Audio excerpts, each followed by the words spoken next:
ചരിത്രം മാറ്റിക്കുറിച്ച ലാലേട്ടർ എന്നും നിലനിന്നിട്ടുള്ള പഴയ ഒരു ലാലേട്ടറെ കാണാനായിട്ട് ഒരു ആഗ്രഹം കൂടി ഉണ്ട് ഞങ്ങൾക്ക്. ഇത് ന്യൂ ജനറേഷൻ ലാലേട്ടറും ഉണ്ട്. ഒരു മാസം കഴിയുമ്പോൾ നമുക്ക് ഓൾഡ് ജനറേഷൻ ലാലേട്ടറെ കാണാം. ഇതുവരെ തിയേറ്ററിൽ മിസ്സായിട്ടുള്ള പടങ്ങൾ ഇല്ല. ഈ വിരലിൽ ഉണ്ടാവുന്ന പടങ്ങൾ മാത്രമേ ഉള്ളൂ അന്ന് മുതൽ കണ്ടിട്ടുള്ളൂ, ഇൻക്ലൂഡിങ് ബാബാ കല്യാണി. ഈ പടം വരെ ഉണ്ടായിരുന്നു. ജോലി വരെ പോയിട്ടുണ്ട്, നഷ്ടപ്പെട്ടിട്ടുണ്ട്.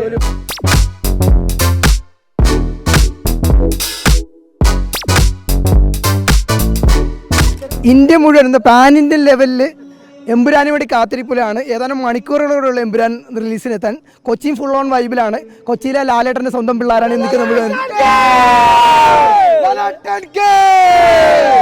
ഫുൾ വൈബിലാണ് അവര്.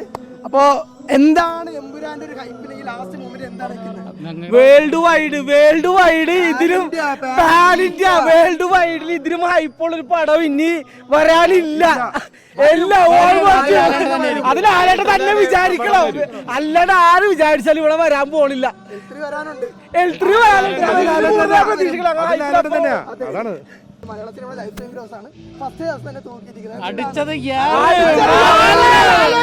ചരിത്രം മാറ്റിക്കുറിച്ച ലാലേട്ടർ എന്നും നിലനിന്നിട്ടുള്ള മലയാള സിനിമയിലെ ഏത് ചരിത്രം എടുത്ത് നോക്കിയാലും ഏത് റെക്കോർഡ് അത് ലാലേട്ടൻ മാത്രം സ്വന്തമാണ്. എല്ലാ റെക്കോർഡും ആദ്യത്തെ 50 കോടി, ആദ്യത്തെ 100 കോടി, 150 കോടി എല്ലാം ഇട്ടേക്കണത് ബ്രാൻഡ്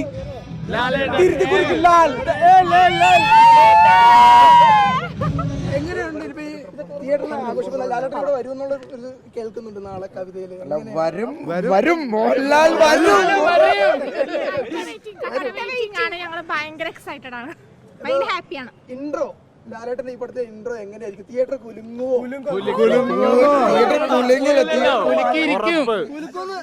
ക്യാമിയോസ് ഉണ്ടാകും. നിങ്ങളുടെ ഒരു പ്രതീക്ഷ എന്തായിരിക്കും ക്യാമിയോസിന്റെ കാര്യത്തിലൊക്കെ?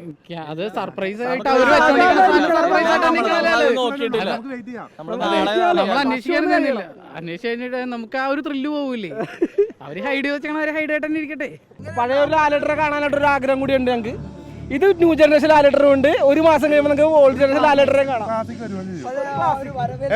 എവർഗ്രീൻ ലാലേട്ടൻ നമുക്ക് പിന്നെ കാണാൻ പറ്റും. മലയാളത്തില് റെക്കോർഡ് ഇടണമെങ്കിൽ ലാലേട്ടന്റെ പടം തന്നെ വേണം.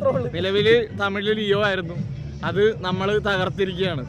അത് റിലീസിന് മുമ്പ് തന്നെ ഫസ്റ്റ് ഡേ തന്നെ മലയാളത്തിലെ ആദ്യത്തെ 50 ഷോ മാത്രം ഓപ്പൺ ആക്കിയിട്ടുള്ളൂ. അപ്പൊ തന്നെ വെറുതെ പറയാം, എല്ലാരും കണ്ടറിഞ്ഞ ഒരു നിമിഷമായിരുന്നു.